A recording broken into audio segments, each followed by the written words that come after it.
Bonjour, je m'appelle Audrey-Anne, je suis père aidante pour Réastat pour la deuxième session d'affilée. Et moi, dans le fond, je suis étudiante au bac initial et j'ai gradué à l'hiver 2021. Donc, la vidéo ici est pour vous présenter le portail. Donc, vous pouvez y avoir accès à partir du site de l'Université Laval. Donc, c'est vraiment mon portail ici. Donc, pour y aller à l'essentiel, ici, vous avez plusieurs onglets. Euh, Donc, vous avez l'onglet Office qui agit comme un cloud. Vous cliquez là-dessus si vous voulez downloader toutes les applications d'Office. Sinon, vous avez ici les notifications qui vont rentrer, que ce soit des messages des profs ou encore des notes qui sont rentrées ou payer les frais de scolarité. Ça va s'afficher là-dedans. Ensuite, vous avez les courriels ici, que ça va vous rediriger sur Outlook. Ça, vous pouvez soit y accéder en cliquant sur tous les courriels, ou sinon, vous avez le choix, vous pouvez mettre l'application sur votre téléphone, l'application de Outlook. Moi, personnellement, je trouvais ça très pratique de les avoir directement sur mon téléphone, comme ça. Quand une note rentrait, ça m'envoyait un courriel, donc j'allais voir, c'était quand même très pratique. Puis, s'il y a d'autres messages, si vous attendez une réponse d'un prof, vous lui avez posé une question par courriel, ben vous allez l'avoir directement.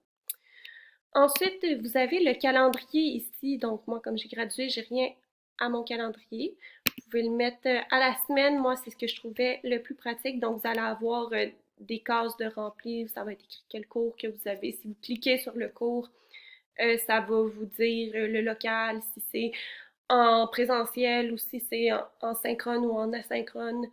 Euh, c'est ça. Puis, il va y avoir les évaluations aussi. Comme qui vont apparaître un peu comme ça dans ce format-là aussi, qui vont me dire hey, ça c'est la date limite pour faire telle évaluation.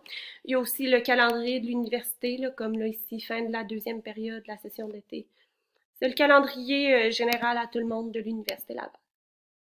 Ensuite, sur l'onglet ici, ça c'est votre profil à vous. Donc, vous pouvez aller mettre une petite photo. Vous avez aussi votre numéro d'identification qui va être écrit, votre édule. C'est ça que vous avez besoin pour vous connecter sur Capsule et sur le portail. Le numéro d'identification, vous en avez besoin pour les examens, par exemple. Ils vont vous demander de l'écrire. C'est votre numéro spécial à vous. C'est votre numéro à vous personnel. Vous avez aussi votre courriel. Moi, je savais jamais comment écrire mon courriel. Donc, vous l'avez décrit ici. Sinon, si vous avez des changements d'adresse à faire ou des changements de numéro de téléphone ou numéro d'assurance sociale, si vous cliquez ici, ça va vous rediriger sur Capsule. Sinon, vous pouvez venir régler les préférences de notification ici. Donc, si vous voulez recevoir des textos, si vous voulez recevoir des courriels ou que ça affiche dans le petit onglet ici, donc sur le portail. Par exemple, les forums, des fois, sont très actifs. Moi, j'ai préféré les désactiver. Sinon, communication des renseignements personnels, bon, mais ça, vous pourrez aller lire ça par vous-même. Donc, le portail, comment il fonctionne? Vous avez le tableau de bord où est-ce que vous pouvez choisir par session les cours qui s'affichent. Donc, vous avez votre liste de cours ici, vous avez les indices de réussite qui vont s'afficher. Puis, s'il y a des notifications, un coup que vous l'avez ouvert ici, mais ça reste allumé. Comme ça, c'est toutes des notifications de forum que j'ai pas ouvert. Sinon, les notes vont apparaître dans cette rangée-là. Ou sinon, les messages des profs aussi vont apparaître là.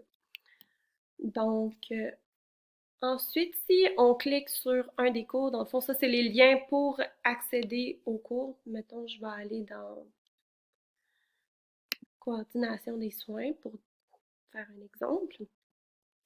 Donc, ça vous mène directement sur le site de cours où est-ce qu'il y a toutes les informations pertinentes pour ce cours-là. Donc, chaque site de cours est monté d'une manière différente. Ça dépend un peu comment est-ce que le professeur a décidé d'arranger ça. Donc, vous allez avoir les nouvelles. Si un prof a un message, mais souvent, ça va s'apparaître sur cette page-là. Donc, c'est dans la page Introduction au cours. Il y en a qui mettent des descriptions, des vidéos aussi, puis bien souvent des mots d'accueil. Ensuite, dans Information générale, vous allez avoir toutes les spécificités du cours, comme son numéro de cours, le temps qui est supposé être consacré, le nombre de crédits, les préalables, les horaires aussi qui vont être écrits là. Des fois, ça fait des longues listes. Là, moi, je me fiais pas tellement à ça. Ça va apparaître dans le calendrier ici. Beaucoup plus facile de gérer avec ça. Sinon, les professeurs, il va avoir leur bureau quand vous appelez à l'université, leur téléphone personnel. Euh, Il y en a qui mettent leur téléphone personnel, mais comme eux autres ici, je pense que c'est plus les numéros de téléphone de l'université. Sinon, les courriels qui sont très importants, qui sont très pratiques. Et leur disponibilité aussi. Fait que là, ils vont mettre toutes leurs spécificités quand est-ce qu'ils sont disponibles. Et le soutien technique qui est toujours en numéro là. Ensuite, vous allez avoir la description du cours. Vous allez pouvoir aller lire ça. Ça se ressemble pas mal tout le temps. Ce qui est très important, c'est la feuille de route. Vous avez chaque cours. Comme là, ici, ils m'ont écrit si c'était synchrone ou asynchrone. J'avais la date du cours, les heures du cours qui sont affichées là. Et là, vous pouvez cliquer sur le cours. Bien souvent, quand il y a des PowerPoint à downloader, ça va être ici. Puis là, ça aussi, ça change tout dépendant des professeurs. Il y en a que c'est juste sur une page. Il y en a qui mettent des onglets. Comme avant la séance, vous voyez ici, j'ai la présentation du travail qui était là. Pendant la séance, bon, là, vous voyez, j'ai le lien qui m'a mis, puis j'ai les PowerPoint à downloader, puis qu'est-ce que j'ai à faire pendant la séance. Parfois aussi, dans la section avant la séance, ils vont vous mettre les lectures qu'il y a à faire avant le cours, donc très pertinent d'aller vérifier avant le cours. Ou sinon, après la séance, parfois, ils mettent des travaux à faire ou ils mettent d'autres lectures, que ce soit complémentaires ou obligatoires à faire. Donc, c'est vraiment important d'aller vérifier dans tous les onglets des cours. C'est vraiment ça qui va vous enligner sur les travaux à faire, puis pour vous prévoir, pour organiser votre étude. Ensuite, dans la section évaluation et résultats, vous allez avoir tous les examens qui vont être rentrés dans la section sommative, les travaux écrits aussi. Puis quand vous avez à noter vos collègues de travail pour un travaux d'équipe, participation, parfois ça s'affiche ici aussi. Fait que quand il y a le petit crochet vert, c'est que la note est rentrée. Ça, c'est l'onglet pour la boîte de dépôt. Puis ça, c'est pour faire l'évaluation d'équipe. Puis pour faire les travaux d'équipe, vous cliquez sur cet onglet-là et il y a un autre onglet qui va apparaître qui s'appelle équipe de travail. Sinon, bien souvent aussi, mettons que le prof, il y en a qui expliqueront pas toujours le travail d'équipe, c'est supposé être quoi, mais il y a bien souvent ici qui vont lui mettre les grilles de correction, le guide de présentation des travaux. Moi, je vous conseille de le mettre sur votre ordinateur puis de le garder précieusement. Sinon, juste toutes les informations par rapport au travail qui vont être écrits là-dessus. Il y en a qui vont, la plupart du temps, ils vont l'expliquer en classe, mais il n'y a rien qui vous empêche de prendre de l'avance et d'aller lire tout ça pour savoir où vous enlignez sur quoi. Sinon, la boîte de dépôt, bon, ça a plus l'air de tout ça. Ça, c'est des articles qu'on a eu à déposer pour le cours. Vous voyez, c'est mon collègue qui l'a déposé, celui-là, la taille, le nom du fichier. Il y a comme une petite boîte où vous allez pouvoir téléverser. Vous allez pouvoir cliquer là-dessus, puis vous allez être capable de téléverser le travail que vous voulez remettre. Ensuite, une section très importante, matériel pédagogique.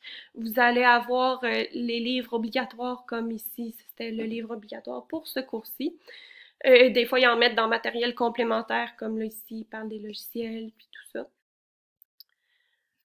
Et ensuite, médiagraphie, c'est pas tous les profs qui remplissent cette section-ci, mais des fois, ils mettent des liens, des références qu'eux ont utilisées pour monter le cours. Ensuite, plan de cours. Donc, c'est le plan de cours. C'est un peu, ça c'est la version plus officielle de la section introduction du cours. Vous allez avoir les crédits, toutes les évaluations, les dates, la pondération, toutes ces affaires-là. Des fois, il y a des spécificités, ça peut être pertinent d'aller lire le plan de cours en début de session. Il y en a parfois pour savoir s'il faut remettre toutes les évaluations pour passer le cours aussi, avoir la note de passage, c'est suffisant. Des petits détails comme ça va être écrit dans le plan de cours. Ensuite, ce qui serait pertinent, bon, les forums, ici, ici, vous cliquez là-dessus, puis ça vous emmène au forum. Là, comme vous voyez, moi, je les ai pas tous ouverts, c'est pour ça qu'il y a des petites bulles vertes. Il y a beaucoup de profs qui vont les utiliser, qui vont répondre à des questions. Mettons, vous avez une question sur le travail d'équipe, puis que vous n'êtes pas trop sûr, vous n'êtes pas en accord dans l'équipe. Ben, ça se peut qu'il y ait quelqu'un qui ait posé la question déjà, fait que vous pouvez aller vérifier dans les forums. Des fois, ça répond à des questions, puis ça évite aux profs de répondre en double aux questions. Sinon, il y a certains cours où vous êtes obligé de participer ou que c'est noté, donc ça va se passer là-dedans. Donc, ils appellent ça des forums notés la plupart du temps. Sinon, questionnaire ici, c'est toutes les évaluations. Il y en a qui valent des points, il y en a que non. Vous verrez, les profs vont vous le dire si jamais il y a des évaluations obligatoires. Là, comme là, ils m'ont l'ont écrit entre parenthèses sommatif, ça veut dire que ça valait des points. Sinon, vous avez la durée de temps qui est écrit là-dessus, donc 1 heure ici limitée. Vous allez avoir vos résultats ici. Vous pouvez toujours cliquer là-dessus. Ils vont donner, mettons, le nombre de questions, le temps alloué. Ben souvent, ils mettent c'est quel genre de questions aussi, si c'est des questions à développement ou si c'est des choix de réponse. Ça va être écrit là-dedans. Puis il y a d'autres détails ici. Ensuite, pour avoir accès aux classes virtuelles, donc, c'est ici que ça se passe. Là, comme vous voyez, j'ai encore accès aux enregistrements. Par contre, c'est pas tous les profs qui vont laisser les enregistrements accessibles à tous. Après, il y en a qui mettent des dates limites. Donc, vous poserez la question au prof ou bien vous... c'est ça. Faites juste pas trop attendre avant d'aller voir les cours, là, s'ils sont en asynchrone. S'ils sont en synchrone, c'est ça, comme eux autres ici, il y a des profs qui laisse les enregistrements longtemps là, donc c'est ça. Fait que quand vous cliquez là-dessus, si je voulais aller le regarder, ça m'amènerait aux vidéos du cours. Fait que ça ressemble pas mal à ça. Sinon, dans les autres sections qui seraient importantes, bon, tableau de base, ça c'est pour revenir à la page où est-ce que j'étais au tout début. Il y a bien souvent, il y a des informations importantes qui vont être affichées là, comme si le portail va être en panne, ça va être écrit là. Formulaire fiscaux, message important, dans le fond, ça va afficher pas mal ce qui est relatif à l'argent pour les paiements ou sinon pour les cartes étudiantes ou la LPU, mettons, ça peut être là-dedans. Quand on baisse ici, vous avez également le calendrier. Vous pouvez ajouter des événements vous-même pour, mettons, vous voulez faire un rappel. Sinon, ce qui est le fun, c'est que vous pouvez synchroniser le calendrier sur votre téléphone en cliquant là-dessus et en suivant les directives. Autre section importante, bon, mais le cours, moi, comme je suis pas inscrite, ça fonctionne pas, mais vous pouvez cliquer là-dessus, ça va vous donner de quoi de semblable à cette section ici. C'est juste que la disposition va être différente. Sinon, pour le relevé de notes, le cheminement. Inscription au cours, section très importante. Moi, ça fonctionne pas parce que j'ai gradué, donc je ne suis plus inscrite à l'Université Laval, mais c'est là que votre inscription au cours va se faire. À chaque fois que c'est le temps de se réinscrire à des cours, l'université, la faculté va vous envoyer un courriel avec le cheminement où est-ce que vous êtes supposé être rendu. Donc, vous allez avoir tous les cycles de cours. Il y a un onglet recherche qui apparaît normalement. Fait que ça va être très facile de trouver les cours, là. Ça va être, mettons, SIN 2202, par exemple, puis il va apparaître. Sinon, pour l'accommodement, pour ceux qui en ont besoin, cliquez là-dessus.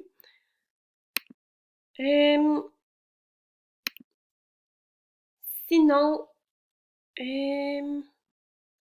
bon, il y a l'application Portail, qui est très pertinente pour la carte étudiante, étant donné qu'elle est 100% en ligne. Donc, je vous conseille de télécharger l'application. Sinon, le portail, ça va, si vous cliquez sur mon portail dans l'application, ça va juste vous rediriger dans votre moteur de recherche sur votre téléphone. Donc, l'application sert vraiment plus à la carte étudiante qu'à d'autres choses. Sinon, pour le laissez-passer universitaire, vous allez pouvoir cliquer là-dessus aussi. Puis tout ce qui est documents officiels, relevé de notes, attestation d'inscription, c'est ici que ça se passe. Ça va vous rediriger sur Capsule. Pour l'ATE, pour l'externat, ben souvent juste d'envoyer un screenshot de votre relevé de notes. C'est en masse pour eux, vous n'avez pas besoin de payer pour avoir le relevé de notes officiel. Et pour votre carte d'identité, c'est ici aussi que ça va se faire. Vous allez en avoir besoin, mettons que vous voulez emprunter un livre à la bibliothèque ou aller au PEPS. Donc, c'est à partir de là que vous allez envoyer votre photo pour que votre trace apparaisse sur la carte d'identité. Donc, ça fait pas mal le tour. Si jamais vous avez des questions, n'hésitez pas à contacter Réastat ou des pères aidants.